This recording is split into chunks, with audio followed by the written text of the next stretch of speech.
जब मोदी ले रहे थे प्रधानमंत्री पद की शपथ, तब किस मिशन में लगे थे अनुराग। मंत्री रहते हुए देश का कोना कोना नाप डाला, मगर अब होगी अनुराग की असली परीक्षा। संगठन में मिलेगी बड़ी जिम्मेदारी या फिर हिमाचल में खेलेंगे राजनीति की अगली पारी। कार्यकर्ता और सैनिक, इन दोनों की छुट्टी कभी नहीं होती। अनुराग ठाकुर तो दोनों हैं। हिमाचल प्रदेश के साथ साथ पूरा देश स्तब्ध है। अनुराग सिंह ठाकुर जैसे कद्दावर लीडर को मोदी कैबिनेट में मंत्री क्यों नहीं बनाया गया। हिमाचल की राजनीति से दूर रहने वाले कई राज्यों में तो सोशल मीडिया पर अफवाह उड़ा दी गई कि अनुराग ठाकुर चुनाव हार गए हैं। फिर तथ्य सामने आया कि हारे नहीं हैं, बल्कि लगातार 5वीं बार जीते हैं। लगातार 5 बार के सांसद, बीसीसीआई के अध्यक्ष रहे, वित्त राज्य मंत्री रहे, युवा मोर्चा के राष्ट्रीय अध्यक्ष का पदभार संभाला। मोदी सरकार 2.0 में तो खेल एवं सूचना प्रसारण मंत्री तक बने।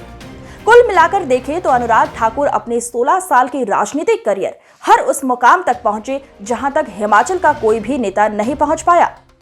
वहीं कल जब नरेंद्र मोदी तीसरी बार प्रधानमंत्री पद की शपथ ले रहे थे, उस समय पिछले 5 वर्षों के दौरान नमो ऐप, मन की बात एवं अन्य माध्यमों से प्रधानमंत्री मोदी के संपर्क में आए लोग राष्ट्रपति भवन कैसे पहुंचे, शपथ ग्रहण में वो भी शरीक हो पाए, इसकी जिम्मेदारी अनुराग ठाकुर संभाल रहे थे।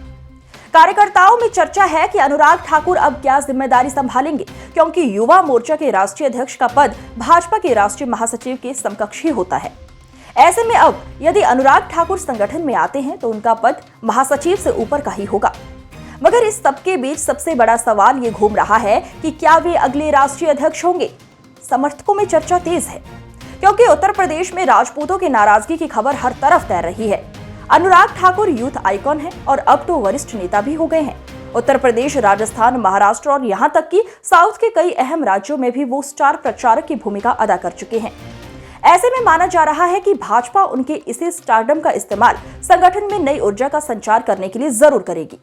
वहीं कुछ लोगों का यह भी मानना है कि अनुराग ठाकुर अपने पिता प्रेम कुमार धूमल की राजनीतिक विरासत को संभालने के लिए हिमाचल की राजनीति में भी अपनी सक्रियता बढ़ा सकते हैं।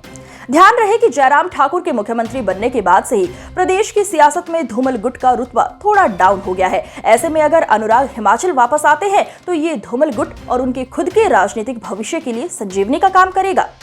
वहीं धूमल गुट के कई सारे नेता आज भी भाजपा के विधायक हैं, जो अनुराग की वापसी पर उनके साथ खड़े रहेंगे। आपको बता दें कि जेपी नड्डा भी वर्ष 2010 में हिमाचल से दिल्ली जाने के बाद भाजपा के राष्ट्रीय महामंत्री का दायित्व निभा चुके हैं।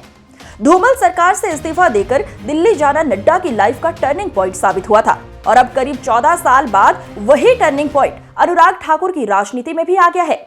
बाकी आप दर्शकों को अनुराग ठाकुर का राजनीतिक भविष्य किस ओर जाता दिखाई दे रहा है, हमें कमेंट बॉक्स में जरूर बताइएगा।